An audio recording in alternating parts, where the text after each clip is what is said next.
I promised we would stick with an LA start to the show, so we'll go to the bad now.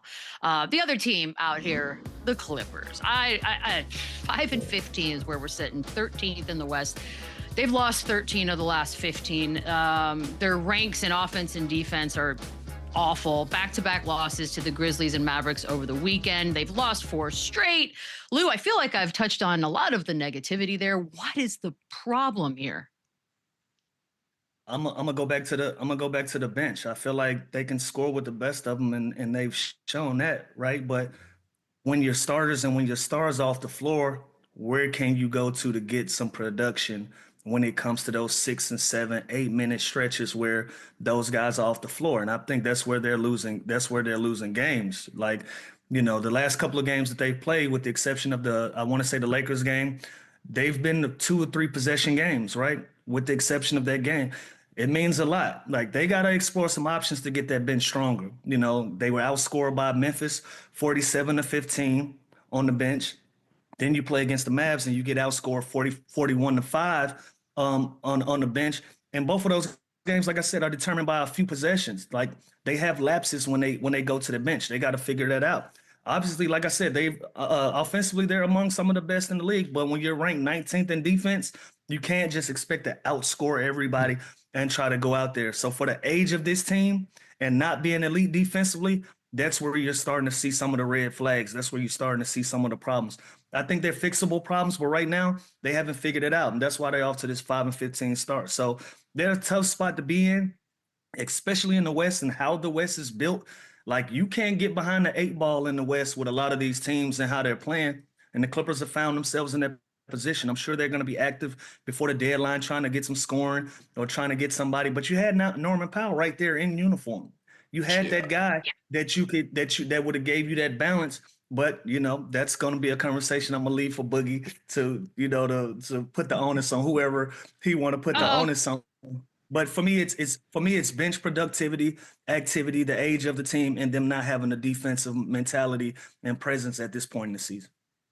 Yeah, you bring up a great point with Norman Powell, and when you have a aging stars like Kawhi Leonard and James Harden, you never know how consistent they're going to be, how healthy they're going to be, and you trade Norman Powell, who just came off a career year, damn near should have been an all-star, and now you see what he's doing in Miami. That was a bad trade, and again, this team is a collection of older, aging stars. That it's funny you said they can score with the best of them, Lou, and we think that because we'll see the explosive nights from James Harden, we'll see the big scoring, but at the end of the day, they really can't score, and they play slow, and they're a horrible rebounding team, and they're 28th in assists, which means it's a lot of James Harden dribble. Hopefully he can collapse the defense, and he's been a bright spot. He's been pretty consistent if you look at his numbers throughout this season, but you mentioned the bench. Bogdanovich hasn't done much. Chris Paul has been in and out of the rotation. Like, these guys, Batums, the Lopez's, these guys are all out of their prime. And it's almost like anything they do is a plus, and they're not doing much. So I think we expected a lot from this team on paper, and the league is too fast now, and everyone's too young and athletic and good for this team to keep up. So I expect them to be extremely active at the trade deadline. They don't really have that many assets is the problem, because who wants to take on these older contracts and older guys that aren't working here? Like, I'm one of these other teams. I don't want them. So it's just a tough situation. You can tell the frustration's boiling over too, with the comments by Kawhi Leonard, the comments by James Harden talking about this is the most challenging he's ever been, and he's been in a lot of sticky situations. So that's saying a lot. But to lose 13 out of 15, I don't care how old they are, how aging they are. It's unacceptable with how much talent is on this team. Yeah, Boogie, we say blow it up. And like Chandler just said, it's easy to say that, but if nobody wants the pieces you're trying to blow up, like what exactly does this future look like here? And are we looking at organizational changes? I know you have a great love for Lawrence Frank, but Ty Lue, all of that. So what happens next? That's the glaring issue. That's the glaring issue that seems to keep getting overlooked in this scenario. When you think about the guys involved, you think about the coach, he's a champion. When you think about the franchise guy, he's a champion. You look at this one dynamic that's in the scenario that has never done anything in any position he's been in to where he's produced winning or championships, but he's a decision maker that continues to change his team around every single year. They get worse and worse. He tries to coach from behind the scenes, kind of hides his hands in those type situations. It's just it's Lawrence Frank, and I don't know how many more seasons we have to go through before we start looking at this guy as the issue. It doesn't go any further than him. I think a lot of things would be different if he wasn't at the head of the realm. And this season just continues to show that it's just not working. So I think it's time to move on with that. I do feel bad for the stars and James Harden and Kawhi Leonard. These are proven guys that have won season after season since they've come into the league. They're proven winners. And it just sucks to see them in this scenario this late in their career. So who's going to be that production's going to be from? And I thought it was going to be Brad Beal, and it hasn't been. But even in that move, Chandler, we look at him in the previous season. We see how productive he was in that third option role. We saw how much he battled with injury. And then Lawrence Frank, with his genius mindset, goes into the offseason and says, that's the perfect guy to replace a guy that just had a career year for us. It just doesn't make sense. Like I said, we can't continue to overlook this guy. Like, none of the moves ever make sense. Okay, hold on. First of all, Bradley Beal's he's done for the season, number one. Number two, I know everyone loves Ty Lue, right? So I'm wondering, is this a situation where we're looking at Lawrence Frank's out, Ty Lue stays? Because there are people in the chat, and a lot of people are like, I think they just want a fresh start, period, which is hard to say when you have a very old team that you're going to have a fresh start. So Lou, I don't know if one guy gets a pass, one guy doesn't, if it's cleaning house and starting over, like what are we looking at? Well, the coach always gets looked at when you start the season like this. That's just natural. But I think Ty Lue is a high-level coach. I think he can coach teams that are built the appropriate way and built to win. Coming into this season, we knew the challenges that the Clippers had. We were making a big deal out of their age before they played a game. We were making a big deal out of Norman Powell being able to walk before they played a game. We had all of these conversations before they started this season.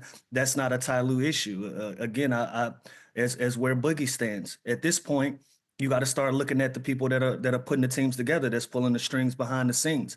I think you put Ty Lue at the helm of any of these other championship teams, they remain championship teams. I don't think they get worse. I think he's playing the cards that he's dealt with the injuries and with some of the adversity that he's had. But I think he's a high-level coach, But it's fair to say anytime a team has lost 13 out of 15, everybody is going to be looked at. The roster is going to be looked at. Coach is going to be looked at. Management is going to be looked at. And that's fair for everybody involved. If you look at the names on the paper, you expect this team to be better than what it is at this point. I don't think Ty Lue is the problem with that. Yeah, but like you said, when you do go on a skid like this, obviously you can look at the age, you can look at the guy who constructed this team, but the head coach is going to get looked at. Good thing for him is he is respected. He has proven himself in this league. He's a championship coach. And if he gets fired, other teams are going to chomp at the bit to go and get a guy like Tyronn Lue. So sure, you can blame him, and you can just kind of send a message that this isn't the standards that we have, right? We're not going to get used to these kind of losing streaks. And you have to look at the head coach. But I agree with Lou. I don't think he necessarily is the problem. I think it's above him and who constructed this team. It's not enough. Nowhere near it. So I can't believe we're about to do this again. To DEMAR DEROZAN, we just got him somewhere else, and now we're talking about maybe he's going to come to LA, although it sounds like Clippers would be his ideal destination. Chandler, I don't know if it's a John Collins swap. I don't know who is excited about that. Is that something that could make the team better? I mean, I love DeMar DeRozan. He can score the basketball, but is adding another aging scoring star that needs the ball in his hands the solution for this team? I don't think so. I think there's other teams that DeMar would be extremely beneficial for, and I think they kind of move the needle for a team, more of a contending championship team.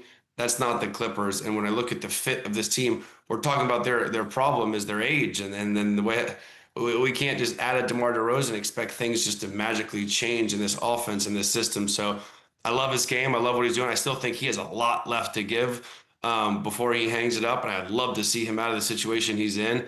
I just don't think the best fit is the Clippers. I couldn't agree more. Feel bad for DeMar in the situation that he's in. I'm sure he didn't sign up for that situation, but going to the Clippers, I think, would be an even worse situation. Like Chandler said, they already struggle offensively. High high, heavy ISO team. Adding DEMAR to that as another ISO player just doesn't, help that mix or that flow with the team. I could see DEMAR being a huge help to a team like a New York coming off the bench for them. It is situations I see where he can help. Houston would be another good option. I agree. But the Clippers being the head of that list, I just don't think that doesn't sound right. Yeah, it doesn't help his situation. If anything, that's more of a comfort move. He gets to go back home to LA, retire in his hometown. Maybe that's where his mind is. But no. As far as production, basketball-wise, I just don't see that being a good mix. Yeah, I don't like hearing that because it makes me feel like he's given up. Like, no, there's still time to go somewhere good and figure that out. So yeah, you don't want to come here yet. Not yet, DEMAR. We're going to take a very, very quick break. Speaking of New York, we're going to take a look at what's going on out in that Eastern Conference when we come back. Run it up, run it back, run it up.